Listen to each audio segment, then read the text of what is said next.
سلام به یکی دیگه از ویدیوهای من، خیلی خوش اومدین. امروز قراره با هم دیگه استایل موها رو با هم یاد بگیریم، استایل کرلی رو بهتون آموزش بدم و اینکه خیلی استایل خوشگلیه که شما میتونید واسه مهمونی‌ها، تولدا، حتی عروسی‌ها ازش استفاده کنید و اگه موهای بلوندی دارین و رنگ شده است خیلی کرلی روی موهاتون خوشگل میشه.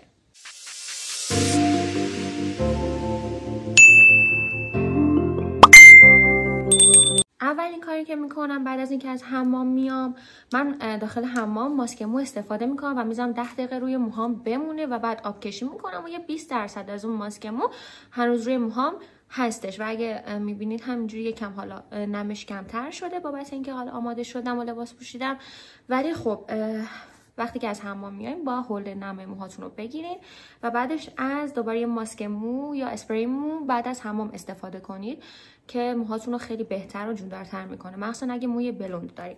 حالا این آیون پلکس هستش، نمیدونم روش نوشته کاندیشنر ولی خب فکر میکنم ماسک باشه چون کاندیشنر به نرم کننده میگن دیگه. حالا من یکم اسپری میکنم روی موهام.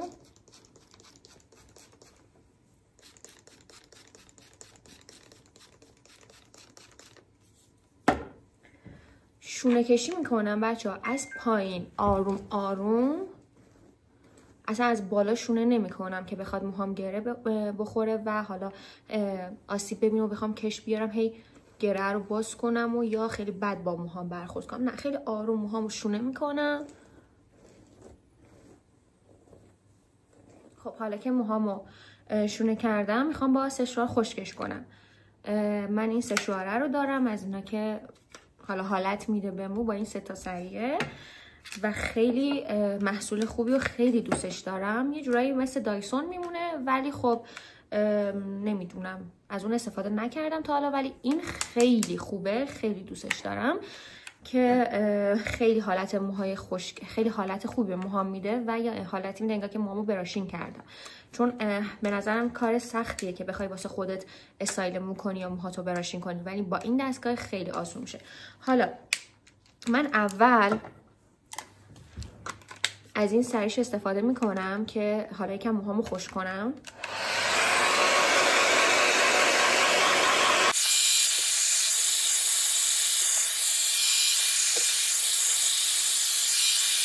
خب من الان با اون سری یه مقدار آب موهامو گرفتم و موهام حالت نه خیلی خشک داره نه خیلی چیز داره. این سری دومش هستش که مثل حالت بروسه و بعدش با این موهامو بیشتر خشک میکنم و میریم سراغ اون حالت براشینگی طوره.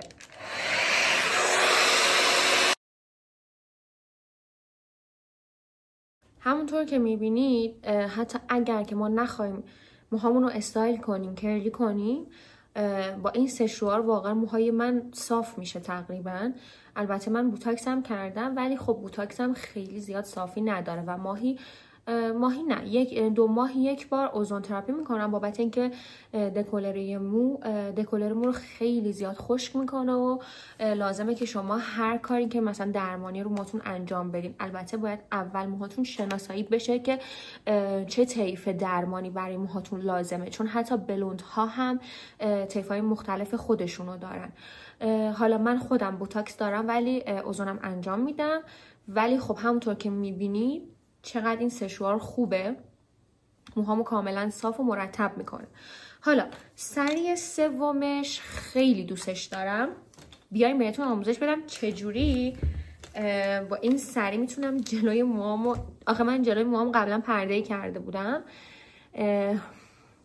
الان وقتی که براشینگش میکنم خیلی خوشگل میشه. حالا چجوری ببینید باید به صورت داخل بیاد، یعنی اینجوری بیاد به داخل صورتتون که حالا باز اگر بخوایم برعکس هم میتونی چیز کنین. یه چیزی که بگم اینجا اینجا خودش از این مثلا چرخشی ها داره، هم به این طرف میچرخه هم به این طرف میچرخه. حالا شما هم میتونید اگر دوست داشته باشین رو به داخل صورتتون براشینگش کنید یا به طرف مخالف که یه حالت این شکلی داشته باشه. حالا من دوست دارم که کلا رو به داخل صورت باشه این حالا چتری پرده‌ای که البته بلند شده، یه استایل خیلی خوشگل میده به موهام. حالا ببینید چجوری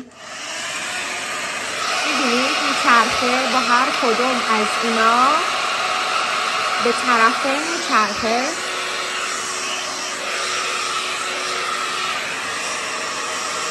من به طرف صورتم اینو میچرخونم و یکم میارمش بالا، نمیذارم هیچ موی ازش خارج بشه.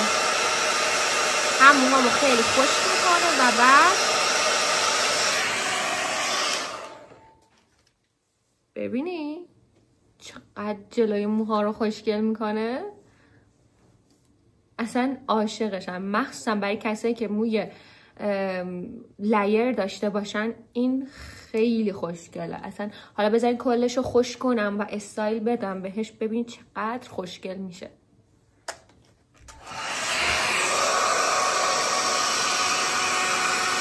به هر طرفی که بخواین موهاتون موج داشته باشه به همون طرف ببینید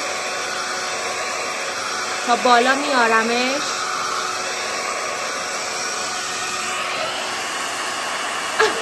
خیلی خوشگله. خب الان شونه زدم موهامو که کاملا هرچی گره باشه باز کنه. خب الان میریم سراغ کرلی. بچه‌ها من از اتوی لیز استفاده میکنم چون کاملا صفحه تیتانیومی داره و خیلی لیزه. توی انتخاب اتوتون برای کرلی باید خیلی دقت کنید چون باید یه اتویی باشه هم سرامیکی یا نه سرامیکی نه تیتانیوم باشه که لیز باشه که قشنگ سر بخوره اتوتون. چون من خیلی از اتوها رو دیدم، اتوهایی مثل حالا پرنسلی، پرومکس، همه اینا اتوهایی هستن که صفحه هاشون یه جوری مو توش انگار پله پله میشه، کرلی پله پله که واقعا خیلی زشته.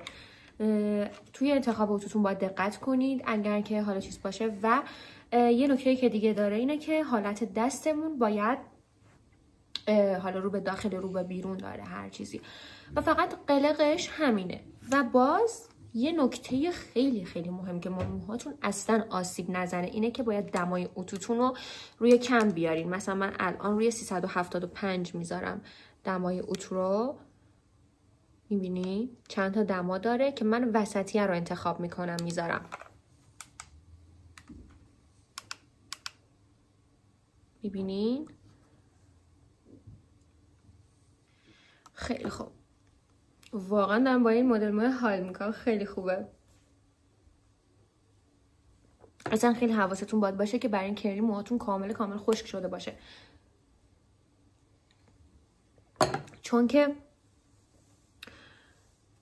اگه موهاتون نمدارم باشه حتی بعد بخواین از اتو استفاده بکنین موهاتون رو آسیب میزنه. خب من الان با یک کلیپس تقسیم بندی میکنم. این طرف موهامو میبندم با کلیپس. خب حالا یه دسته انقدی مو از زیر موهام شروع میکنم.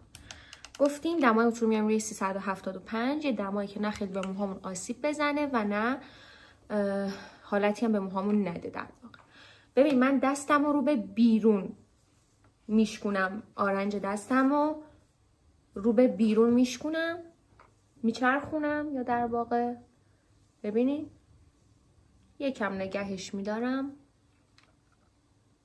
آها رو به پایین میبینین به این صورت. حالا دوباره موامو باز میکنم. خیلی باید حوصله به خرج بدین بچه ها که لایه هاتون رو قشنگ جدا کنید. دوباره کلیپس کنید موهاتون رو، ببینید به این صورت. خب دوباره چون آینه ندارم یکم برام سخته ولی میبینید رو به پایین رو به بیرون، آرنج من رو به بیرونه. خب دوباره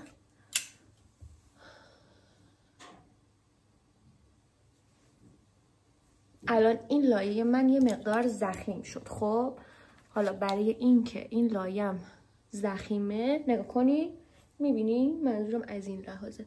اینو به دو قسمت مساوی تقسیم کنم، این کمی میذارم من یکم از ببینید. دوباره آرنج منو میبینین به این صورت. خودم هم توی آینه ببینم. آها لبه اتوی من رو به زمینه، میبینین کاملا و یه کرلی باز خوشگل میده. این نشد دوباره. اگر دیدین حالت پیدا نکرد بچه ها، مثل این یکی الان، نرین دوباره الان رو این بکشین، بذارین دماش خنک بشه، اول لایه بعدی رو بکشین بذارین دمای اون یکی خنک بشه و بعد دوباره روش اتو برین، چون الان حرارت داره و ممکنه که موهاتون رو آسیب بزنه. الان میدینین؟ میبینین من با دستمم میچرخونمش. الان که دوباره خشک شد، دوباره از بالا یکم نگه میدارم رو به پایین، کرلیمو میارم. واقعا نمیبینم. خب حالا باز اگر نشد دوباره میذارم حرارتش خشک بشه کامل. داره بارون میاد. نازکش میکنم که واقعا این سری دیگه حالت بگیره. ببینید من تو آینه نگاه کنم.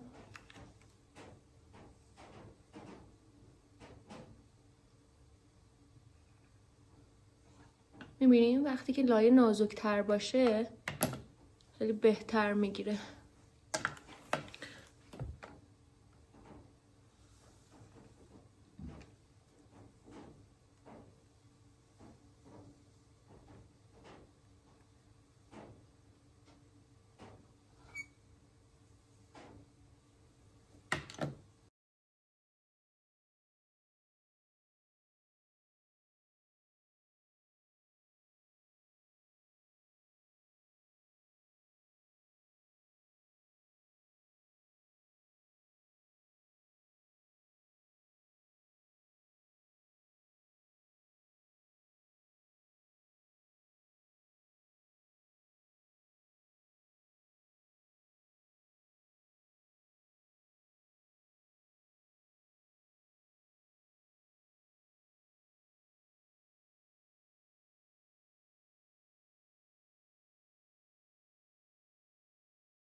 خب حالا من کریو کردم ولی هنوز بازش نکردم. برای اینکه بازش کنم از روغن آرگان استفاده میکنم که گلاموره و 2 تا قطره هم بیشتر کافی نیست. اینم یه چیز دیگه بگم، کلا زمانی که شما از حمام میاین بیرون و حالا موهاتون استایل میکنین، خشک میکنین، هر چیزی، قبل از خشک کردن یا سشوار کردن به هیچ عنوان قبل از حرارت روغن آرگانو نزنین. حتما باید اول موهاتون کامل خشک بشه. حالا کرلی کردین، استایل کردین، حتی خشک ساده هم که کردین، بعدش باید از روغن آرگان استفاده کنین. حالا من یه مقدار به موهام زمان دادم که حرارت خودش رو از دست بده، حرارتش بیاد پایین. بچه‌ها این سرش خرابه، من باید اینجوری بردارم. 2 تا قطره.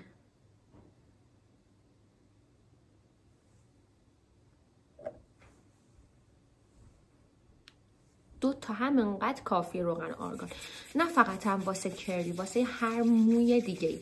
من اول یکم با دستم گرمش میکنم و بعد کرلیمو باز میکنم.